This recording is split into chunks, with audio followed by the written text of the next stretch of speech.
시동생들이 알게 되면 이 사랑도 끝나는 걸까요? 마광숙은 새벽녘 가만히 창가에 앉아 한동석의 연락을 기다리고 있었다.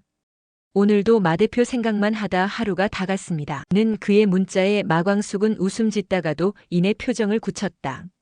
자신이 행복해도 되는 걸까? 장수에게 너무 빨리 등을 돌린 것은 아닐까? 그리고 시동생들이 알게 되면 그녀는 사랑보다 가족이 먼저였던 사람이었다.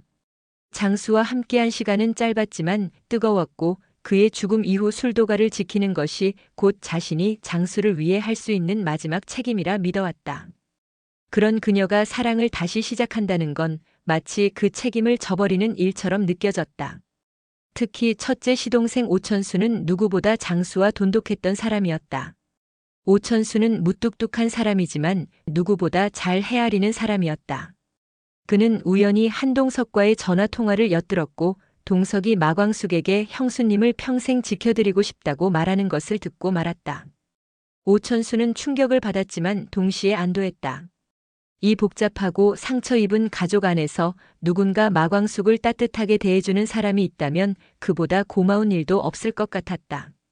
그날 밤 오천수는 조심스럽게 그녀를 불러앉혔다. 말은 서툴렀다.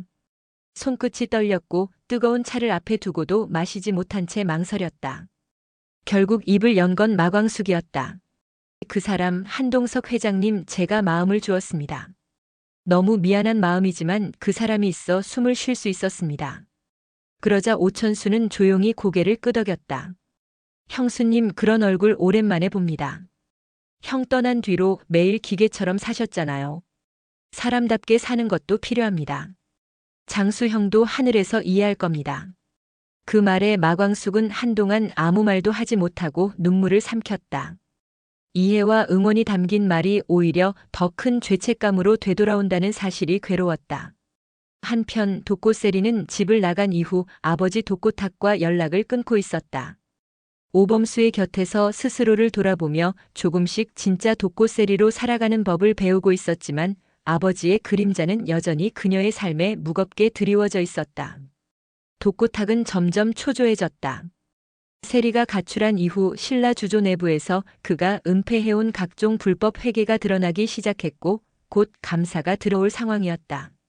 그는 독고세리에게 급히 연락했지만 끝내 닿지 않자 결국 직접 오범수의 연구실을 찾았다. 세리, 거기 있지? 세리한테 전해줘요. 제발 집에 돌아오라고. 지금이라도 다 원점에서 시작하자고 말 좀 해줘요. 오범수는 그 말에 눈살을 찌푸렸다. 그는 아버지 독고탁을 단순히 무서운 장인감으로 생각하지 않았다. 자식의 인생을 자신의 그림자 안에 가두려는 사람이라 생각했기에 더 경계하고 있었던 것이다. 독고 이사님, 세리는 이사님을 두려워합니다. 자식이 부모를 무서워하는 건 잘못된 관계 아닙니까?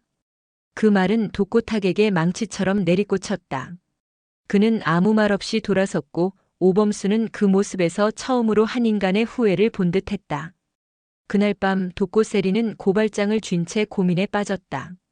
자신의 손끝 하나로 아버지가 무너질 수 있다는 현실이 두려웠지만 이대로 침묵하면 더 많은 피해자가 생긴다는 사실을 외면할 수 없었다. 그녀는 결국 오범수에게 전화를 걸었다. 정말 고발하면 우리 사이도 끝일까요? 오범수는 조용히 말했다. 세리 씨, 나는 당신의 아버지를 사랑한 게 아닙니다. 난 당신을 좋아하는 거예요. 어떤 선택을 하든 나는 당신 편에 서겠습니다. 그 말에 독고세리는 그동안 억눌렀던 감정을 쏟아내듯 눈물을 흘렸다. 그리고 마침내 노트북을 닫고 결심을 굳혔다. 한편 한동석은 병세가 다시 악화되어 병원 응급실로 실려갔다. 연락을 받은 마광숙은 맨발로 뛰쳐나가듯 병원으로 달려갔다. 도착한 응급실 앞, 그녀는 떨리는 손으로 문을 밀고 들어갔다. 다행히 생명에는 지장이 없다는 소식이 전해졌지만 한동석의 상태는 분명히 악화되고 있었다. 왜 말 안 했어요? 왜 그녀의 목소리는 떨렸고 눈가엔 눈물이 고였다. 한동석은 희미한 미소를 지으며 그녀의 손을 잡았다. 광숙 씨 앞에선 아프고 싶지 않았습니다. 당신만큼은 내 병 때문에 아프지 않았으면 좋겠어요. 마광숙은 아무 말 없이 그를 안았다. 그 순간만큼은 세상 모든 죄책감과 두려움이 잠시 멈춘 듯 했다. 하지만 그녀는 알고 있었다. 이 사랑이 오래가지 않을 수도 있다는 사실을. 그리고 그날 밤, 오강수는 마침내 장미애를 찾아가 마주 앉았다. 엄마 맞습니까? 왜 이제야 나타났습니까? 장미애는 한참을 입을 다문 채 눈을 피했다.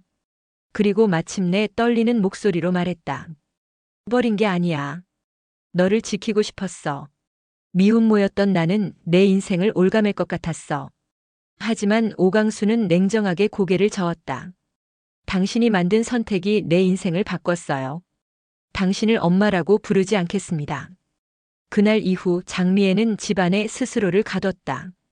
무너진 마음을 수습할 방법은 없었다.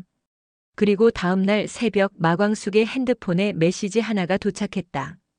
그의 병은 유전입니다. 당신은 이제 그 병의 보호자가 아니라 다음 환자입니다. 누군가 그녀를 지켜보고 있다는 확신.